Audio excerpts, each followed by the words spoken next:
Hey, I'm Tim from Cub Sport, and I'm hanging with Rob on Front Row Live. Congratulations with album number 3. This is like the most personal record you guys have done so far, yeah? Yeah, thank you so much again. So to walk me into that production process of this record in particular, because you kind of opened up more to your audience on this record. So what was that like, opening up and releasing, those feelings, those thoughts to your fans? Well, I feel like every time I write, it's kind of quite a personal thing. I think a lot of artists say that it's like a journal, but it really is. Yeah. And for me, I wrote most of this album while we were promoting our second album, Bats. Wow.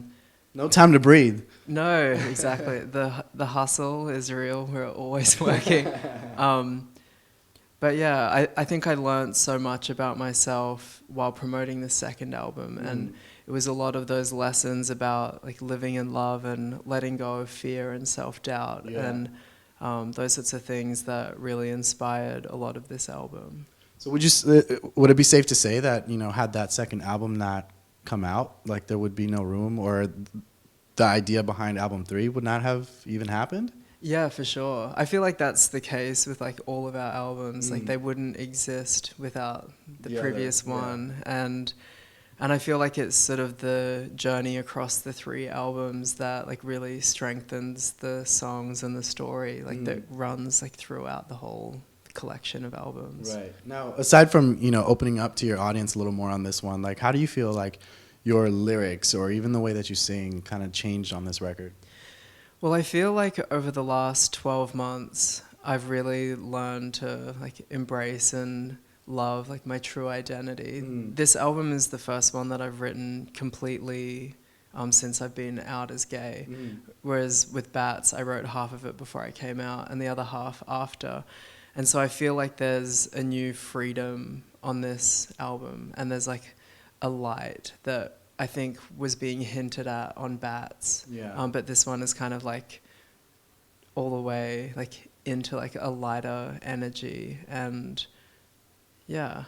Now going back to Bats, since you kind of had those two dynamics on that record, how did that kind of portray when you guys performed those songs live? I feel like when we perform the songs live, the energy is kind of intensified. Yeah.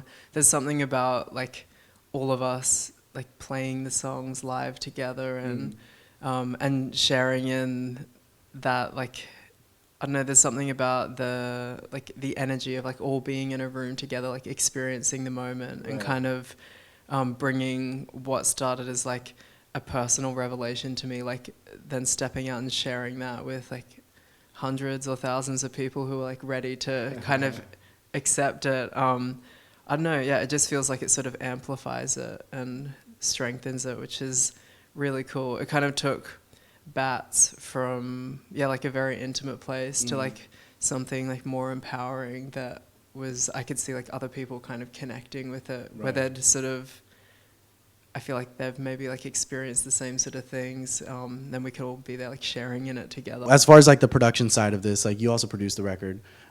So what did you do this time to kind of challenge yourself on this record, as far as like sonically, as far as the music goes?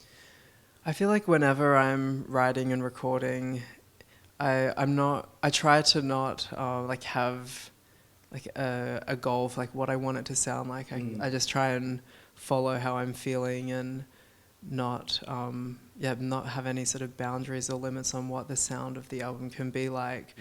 And yeah, I feel like that's made for like quite an exciting album sonically. I also worked with a Brisbane producer, Golden Vessel, on a bunch of songs on the album. We did 5 of the songs together, and one of the songs that I feel has like really pushed the Cub Sport sound like further from like its original place is a song that we did called Limousine.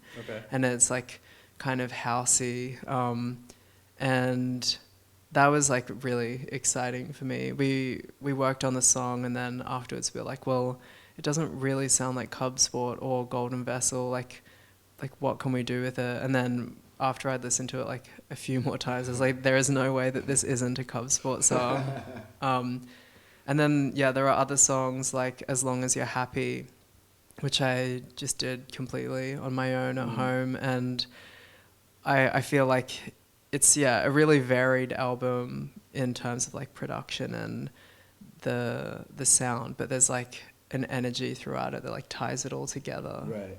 The fact that you kind of tried new sounds on this, like, do you feel like for your next material, like, do you feel like we can see like a shift in the way that your sound will be for Cub Sport? Yeah, probably. I feel like what I'm really enjoying at the moment is like pop music. It was like my first love. Like when I was 7, I started becoming really obsessed with pop music and knew that that's what I wanted to do. And so that's something that I'm really enjoying. And I feel like I'm in a lighter place personally, like probably like the happiest and most content I've been like since I can remember. And it's really nice making music that I feel has like more of an uplifting tone, because I mean I tried to force that in like previous years when I've been writing, and it just like wasn't actually what was there. And so yeah, it's kind of nice. The songs that I've been writing for the next album so far feel like This album just dropped, man. Calm down a little bit.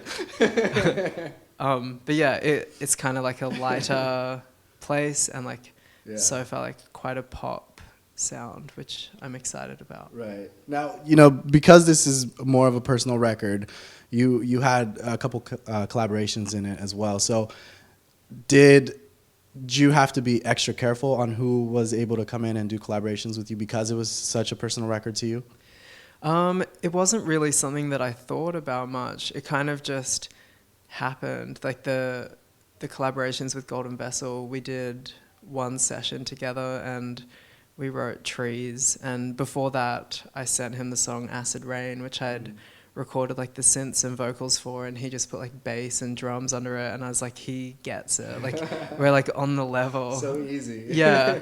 And yeah, I think that as I've become more sure of who I am and like more comfortable in that, it's become easier to like open up like for myself and like working with other people as well. Yeah. So I feel like without the personal developments that have happened over the last 18 months or so, the collaborations wouldn't have like come together as naturally as they did. Right. Can we talk a little bit about this collab with Mallrat, an artist that I recently started paying attention to within the last like 6-7 months? So it's kind of cool that you're kind of featuring this up and coming artist as well. But what made you want to collaborate with Mallrat? We've known Mallrat since around 2015. Okay. That was when we first met. She came to a show that we played, and it was like maybe our least favorite show ever. But yeah, we met her at that show and we stayed in touch. And she only really got started in music like after that. And so we've been huge fans of her work like since the beginning. And yeah, I'd been writing and recording the song Video, and there was a verse like open there that I was going to try and write something for, and I just thought like it would be really cool if Mallrat was on this song. So I sent it to her and she was down, and yeah, it's like one of my favorites, and that's probably the production that I'm like most proud of that I've done myself as well. It's kind of cool, like seeing your evolution in like both your songwriting, your singing, or your songwriting, singing, and your production process. What do you feel like sticks out to you the most that you've been like, whoa, I can't believe like I've evolved that much? I feel like it all kind of ties together. I think that the live performance is probably the place that, like, sometimes I see photos or videos of myself on stage and I'm just like, wow, like I can't believe that that's me now, because like a couple of years ago I was just like playing a keyboard and I was like scared to just sing because I felt so exposed, and I think I've been so self-conscious for like nearly my whole life, and so to be like stepping out of that and really learning to be proud of who I am and like letting that flow into the live show and like really letting myself be immersed in it is something that I think I always dreamed of doing but never felt like I could actually do. So yeah, I think that that's probably like where I feel the growth the most. Now, the fact that you were so self-conscious in the beginning, like how is it that you managed to still be a front man and put a band together and, you know, perform and tour? Like, how did you manage to do that? I think it was all leading to this. Like, it's all, everything that has happened, and like every song I've written and every show we've played has all been like part of the journey to like getting to the point where we're really ready to step into like what we were always meant to be. So yeah, I feel like those moments of being on stage and maybe not being so comfortable was all to like fill me with like more power and strength now when I'm actually ready to do it. That's cool. That's cool. And speaking of, you know, performances, like the record is out now. We need you back in the States. Yeah. What's going on? Stay tuned. We'll be back soon. I hope so. Yeah. I hope so, because listening to the record, like I just love, you know, from beginning to end, I love the entire album. So I can only imagine what that's going to be like on a live show. It's really cool. Dan, who's our drummer and like pulls together the whole live show, he has been working really hard to like bring this to life in the live setting, and yeah, I think it's going to be really cool. It feels really powerful. That's awesome. Now, to close us off, like what was the biggest challenge in creating this third album? Probably just the actual like groundwork of getting everything together while we were still so busy.